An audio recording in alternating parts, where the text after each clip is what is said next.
এই দুনিয়ার সুখ আনন্দকে নষ্ট করে দেয় বার্ধক্য। মানুষ বুড়ো হতে চায় না। দেখবেন যে দাড়ি যার একটু সাদা হয়ে গেছে কত ভাবে ওইটারে একটু লুকিয়ে রাখার ট্রাই করে, আছে না নাই? হ্যাঁ, এটারে কলপ দেয়, এটারে কেউ মেহেদি দেয়, এটারে কেউ কেটে কুটে। এই যে আমারও তো পাকতেছে এদিক দিয়ে, এ তো আজ থেকে 5 বছর আগেও তো কুচকুচে দাড়ি ছিল, চুল ছিল, রং ধরা যৌবন জং ধরে শেষ। এই তো জীবন, this is the circle of life. এটাই লাইফ। এই যে পাকতেছে এইখানে পাকতেছে, দিস ইজ লাইফ। তো মানুষ বুড়ো হতে চায় না। এখন দেখবেন যে অনেক শ্যাম্পু বেরোইছে, শ্যাম্পু অ্যান্টি এজিং শ্যাম্পু। কি এজিং?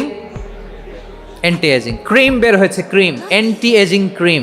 এটা বলে অ্যাট্রাকশন লাগায় আর কি, যে এটা মাখলে মানুষ আর বুড়ো হয় না, এই শ্যাম্পু দিলে মানুষ আর বুড়ো হয় না।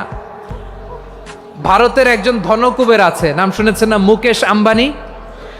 ওনার স্ত্রী নীতা আম্বানি, আমি একটা নিউজে দেখলাম যে তিনি গোল্ড ওয়াটার খেয়েছেন। 1 বোতল গোল্ড ওয়াটারের দাম মোস্ট লাইকলি $60,000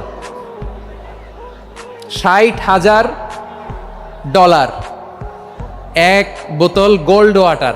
কেন? এটা খেলে বার্ধক্যের ছাপ নাকি চেহারায় লাগে না। কিন্তু মানুষ যতই বয়স ধরে রাখতে চাক এই দুনিয়ার জামিনে, সে কি তার বয়স লুকাতে পারে? আমার কলিজা টুকরা সিলেট, আওয়াজ করে বলেন, এই দুনিয়ার জীবনে বয়সকে ধরে রাখা যাবে? এই পাশে কোরাইশ, এই পাশে মুসলমানেরা। বিশ্বনবী জালামাই ভাষণ দিলেন, বললেন, কুমু ইলা জান্নাতিন আরদুহাস সামাওয়াতি ওয়াল আরদ উইদ্দাত লিল মুত্তাকিন। ও আমার সাহাবারা, ওই জান্নাতের দিকে ছোট, যেই জান্নাত আকাশ জমিন বিস্তৃত। তোমরা দেখতে পাচ্ছ এটা বদরের ময়দান না, এটা আল্লাহর জান্নাত। আওয়াজ করে পড়েন আল্লাহু আকবার। বিশ্বনবী বললেন, ছোট ওই জান্নাতের দিকে, যে জান্নাতের বিস্তৃতি আকাশ জমিন বিস্তৃত। বিশ্বনবীর এই কথা শোনার পরে এক আনসারী সাহাবী সাইয়েদনা উমাইর ইবনুল হুমাম রাদিয়াল্লাহু তাআলা আনহু খেজুর খাচ্ছিলেন। তিনি বিশ্বনবীর দিকে তাকিয়ে কথা শুনছেন আর খেজুর খাচ্ছেন। যখন বিশ্বনবী বললেন জান্নাতের দিকে ছোট, যে জান্নাত আকাশ জমিন বিস্তৃত, বিশ্বনবীর কথা শোনা মাত্র সাইয়েদনা উমাইর ইবনুল হুমাম বললেন বাহ বাহ। কি বললেন?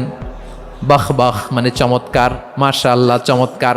আমরা ইদানিংকালে চমৎকার কিছু দেখলে ইংরেজিতে বলে ফেলি না, ওয়াও ওয়াও, বাহ বাহ, মাশাআল্লাহ।